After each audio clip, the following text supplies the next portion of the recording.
To make our flower candy necklaces, you're going to obviously need some candy, some ribbon, scissors, crepe paper rolls, and cellophane.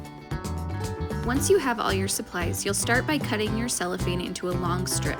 I cut mine into about a 56-inch, so a little over 4.5 feet, by 5-inch strip. You'll begin by putting some candy into the center, wrapping the cellophane around, and then tying either side of it with a ribbon. I found it easiest to be adding the candy as I went along rather than trying to lay it all out at the beginning and then just continuing to tie off those little sections with pieces of ribbon. You'll want your pieces of ribbon to measure about 6 to 7 inches in length so that you can use that same ribbon to attach some of your flowers later on. Continue adding candy until your necklace has reached its desired length, making sure to leave a little cellophane at the end to tie it off. Next, cut 2 pieces of crepe paper that are roughly the same length and width, and fold them in half. Now, using a pair of scissors, you're going to cut through about 3/4 of the way down the side of the crepe paper. I have special scissors that cut many cuts at once, but you can just use regular scissors as well. Roll up your crepe paper into a little flower and tie off with a piece of ribbon.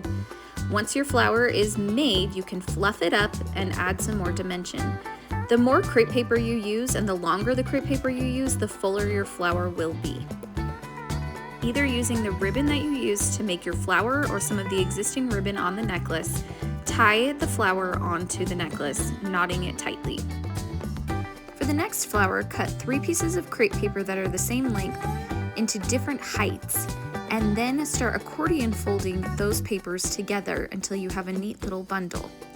Use a piece of ribbon to tie around the bundle with the tie on the back side, so the side that doesn't have all 3 pieces showing. To add a round shape to this flower, I'm just trimming little half circles around each end of my little bundle. Now unfold that accordion as much as possible, and we're going to fluff up the flower by pulling each layer toward the center. This just gives it more dimension and gives it more of a flower shape. When your flower is complete, you're going to attach it to your necklace. This type of flower is actually easier to use the ribbon that you use to tie up your flower, so make sure to leave those ribbon pieces a little longer. And now that we have all of our flowers and candy attached, we're going to tie up the top of our necklace by connecting the 2 sides of our cellophane and connecting them with another ribbon. You can trim any long ends if necessary. And that's it. Give these to your loved ones for their special occasions, whether it's a graduation or a birthday or just some sort of special occasion, and help them to feel loved on their special day.